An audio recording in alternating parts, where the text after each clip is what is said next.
action. Welcome back to the warehouse after a long hiatus, I would say. Just want to give you guys an update on what's going on around here. And really it hasn't been a lot because it's just been cold. The warehouse is heated by propane, and propane is very expensive, especially in the winter. And at this rate, we're going through like $500 of propane per month to keep this place warm in the Missouri winter. And by warm, I mean 45 degrees. It's not like it's summer in here. But we did get a nice day today. So thought I'd come over, take a look at the lay of the land, and maybe start a couple things up that haven't been started in a while. We had to come do this on a day where it was warmer outside than it is in here. The lowest this goes is 45, and it's 47. So, yeah, we're doing it. The first thing we've been doing has been really intense, actually. It's been all of this stuff here. This is all Audi parts from the Audi wagon, the Audi Avant. And so are all those parts right there.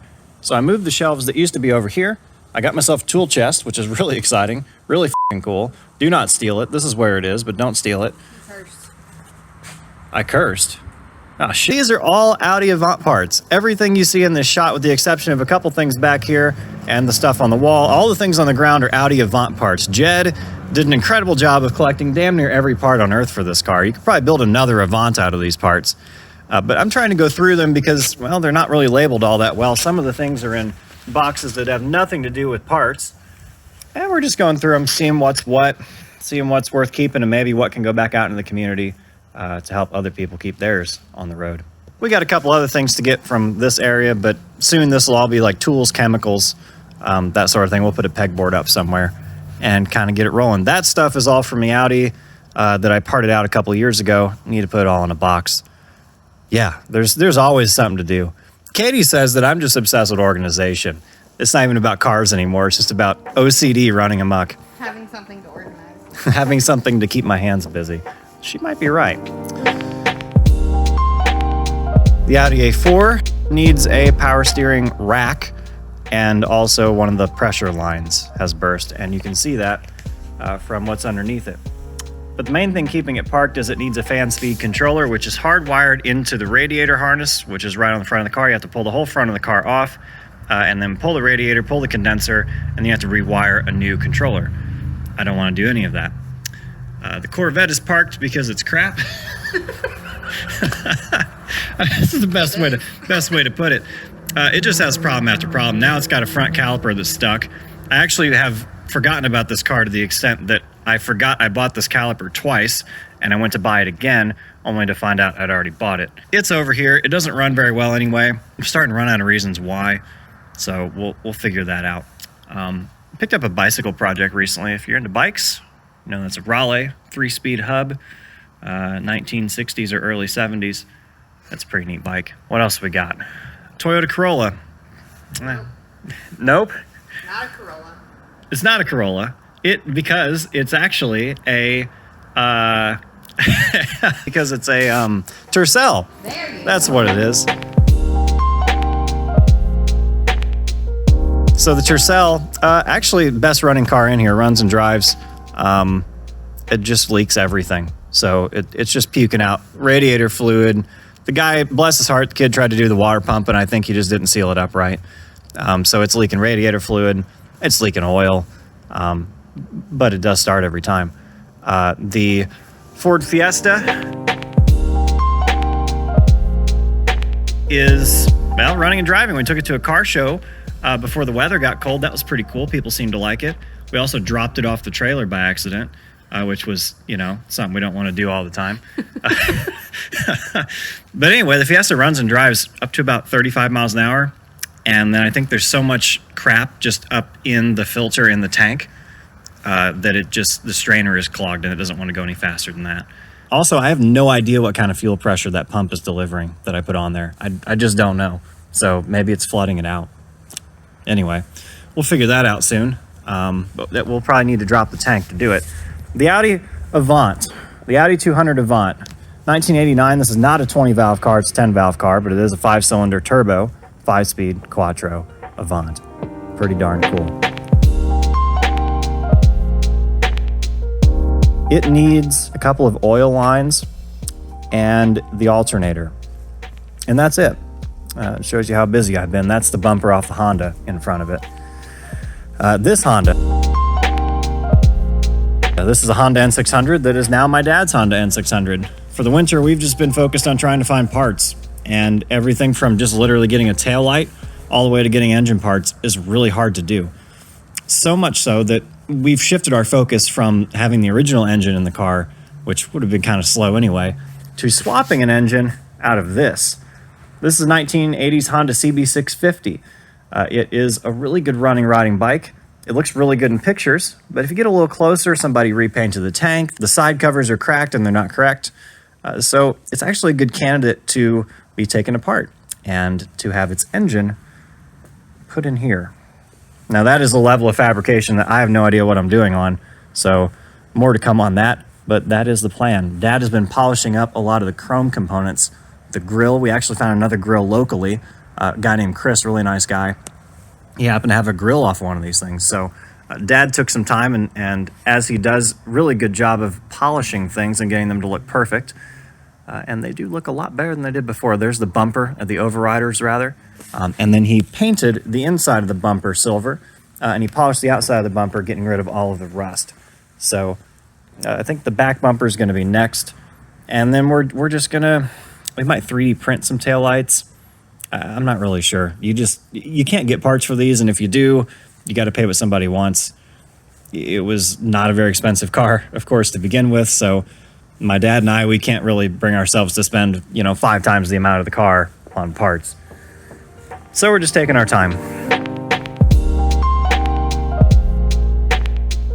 The Audi Fox is stuck. It is stuck because I am negligent. I just have not gotten to it. It literally ran and drove. All it needed was a water pump replaced. It was making noise. And I just didn't have time. And then we got hit by a tornado in the old storage unit, and that's where the damage came from on it. And so then we had to bustle to get a place, and we found the warehouse eventually, but this was right in the middle of all that stuff, and it just never got done. It's now been sitting, not running for a very long time, to the point where the back left wheel is locked up for some reason. That's one of the things we're actually going to address today toward the end of this video. It's a shame, really, because this thing is in phenomenal shape on the inside. This interior, it blows my mind every time I see it. It's just a really gorgeous interior, and it's almost in perfect shape. It does have some damage from the tornado here and there, but that's nothing we can't live with. It's got patina anyway. It was owned by a local aircraft pilot who took really good care of it. The kind of person you'd expect to save an Audi Fox all these years. And yeah, one of these days we'll get to it. Unfortunately, it is being used as a shelf. Mystery tonneau cover. This came with the Spitfire, and it does not go to a Spitfire. It's wider than the Spitfire, so it can't go to a Spitfire. I have no idea what it is. Maybe one of y'all recognizes this thing and can tell me in the comments. It doesn't snap on, it just sort of like slides into whatever it goes onto. I have no idea what that goes to. Let me know in the comments if you have any ideas. The Volkswagen Rabbit.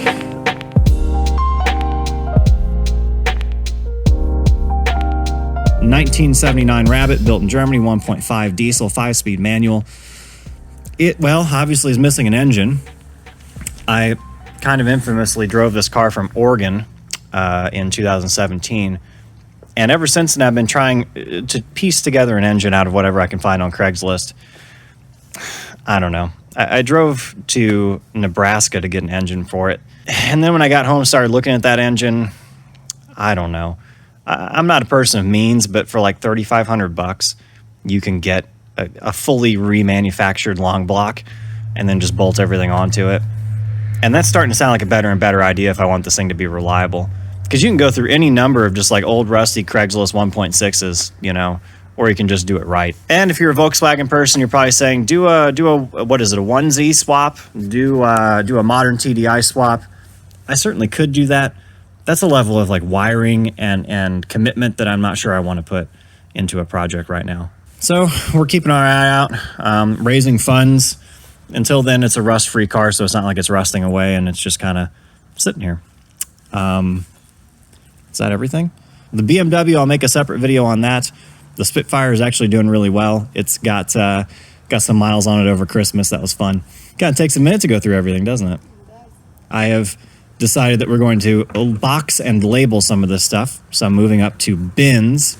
We don't have mice or rats, but some of these boxes are kind of in sad shape. So we're going to move them into some plastic bins, label those bins with the parts that are in each bin so we can find things, which is kind of cool.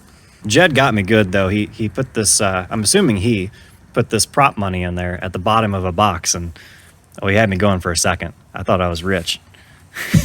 And really, I think today we'd try to get the Fox off the ground so we can roll it. And we need to start and run that motorcycle because you don't want to let them carbs sit too long without running. Action.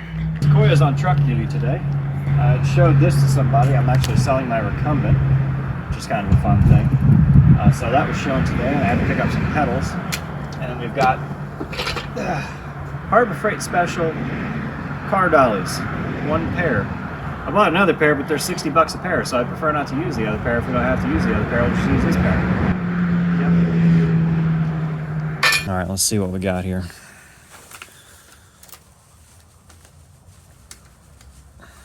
Got power. Got choke.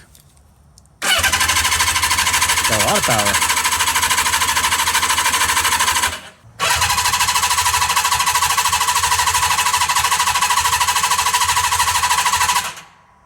Cranking good. Oh, you know, I could turn the fuel on. That would help. Modern technology got me spoiled.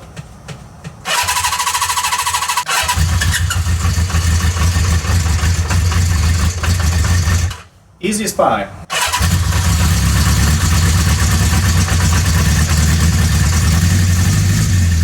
There we go.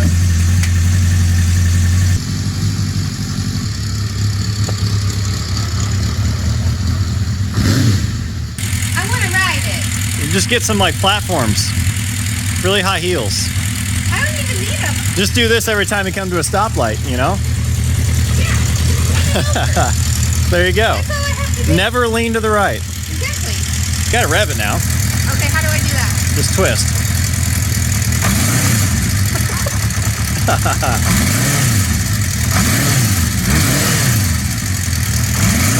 Action.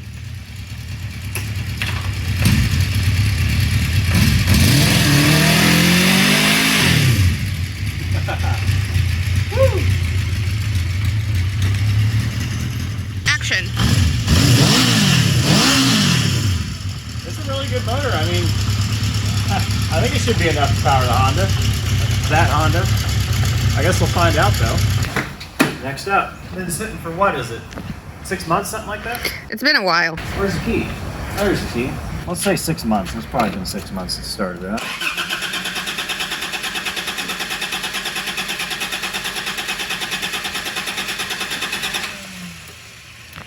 All right. Does this thing have a choke?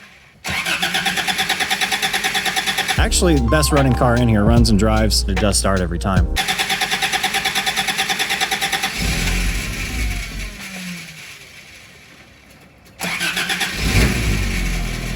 There it is. Nope. There it was.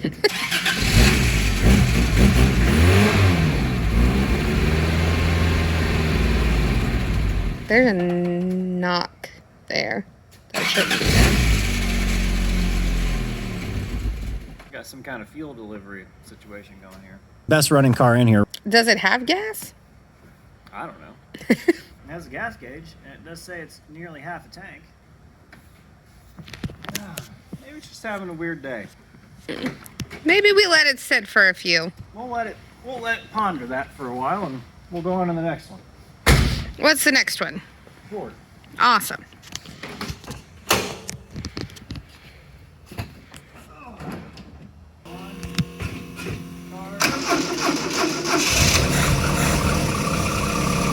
That's how you do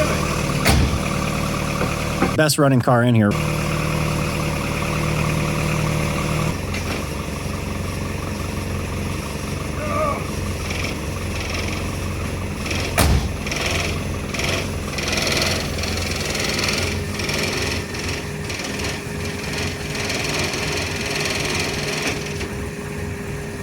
It's fine.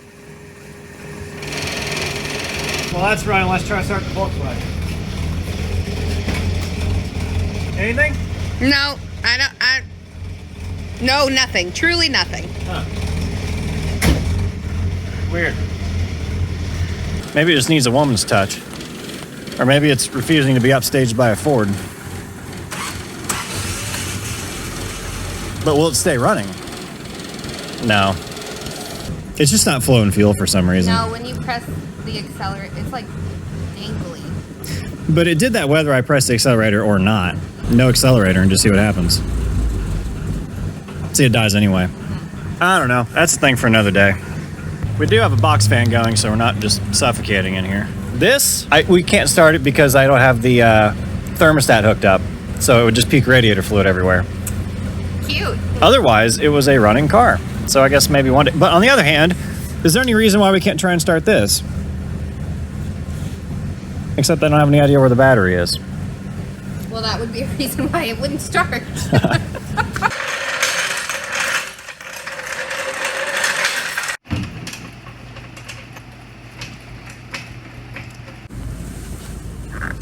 Oh, that's the problem. The issue here is That won't return at all. that tire doesn't turn.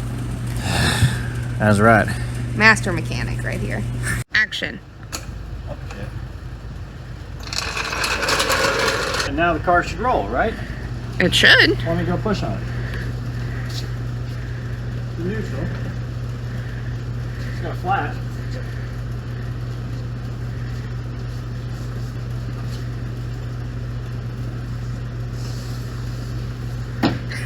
No.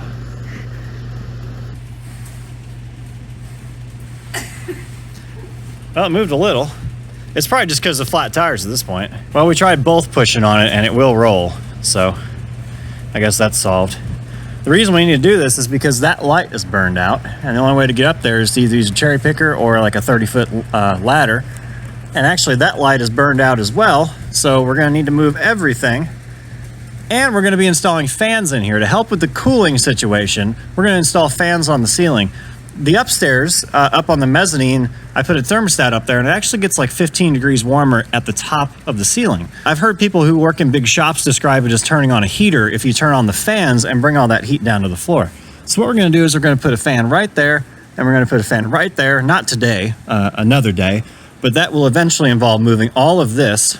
And if we don't do it by the end of winter, well, we've kind of lost the point. Also, I realize this is the most work I've ever done on this car. Wow. I think that actually about does it for today. I would start the Avant. I can't think of a reason not to, but it's getting cold and I want to spend a little more time before I start it. In order to move this car though, we actually need to change out the tires and wheels because they're all flat. And that was as planned. These tires were not very good to begin with. They were really checkered. The wheels off my A4, the stock wheels from my A4 are over there somewhere and they actually fit. So we're gonna go ahead and take these wheels off. We're gonna do the oil lines. We're gonna put the alternator on, change the wheels out with the wheels from my A4. The tires are still decent on those. And hopefully at that point, this thing will drive. So more on this coming soon. We're gonna continue to put the boxes on those shelves and organize them. Oh, we gotta put the label on. I'm so excited about this. I'm really excited about this. I got myself a laminator and I'm making fancy pages. So I got in Excel, I whipped up a little bit of a layout using my favorite font, Helvetica, and also a terminal font, so it looks professional. This is the sort of parts that we're finding in there. Brake caliper rebuild kits, fuel injectors, a couple heater valves, in-tank fuel pump assemblies. That sort of thing is in there. So that's box A1, and that goes right here. There's 1, 2 is fragile, 3 is packed.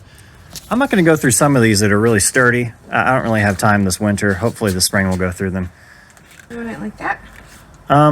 Yeah, something like that. Well, a little higher up. But you can tape on this ledge. You got to center it too. Why don't you do it? Why don't I do it? Perfect placement. All corners A are. little crooked. You're gonna think about it all night, though, aren't you? Yeah. Good enough. Boom. Boom. Organization. Amazing. Well, there we go. With that said, I think that's a good day at the warehouse. Thanks for watching. Hope you guys enjoy this. More videos coming soon. Take care. See you next time.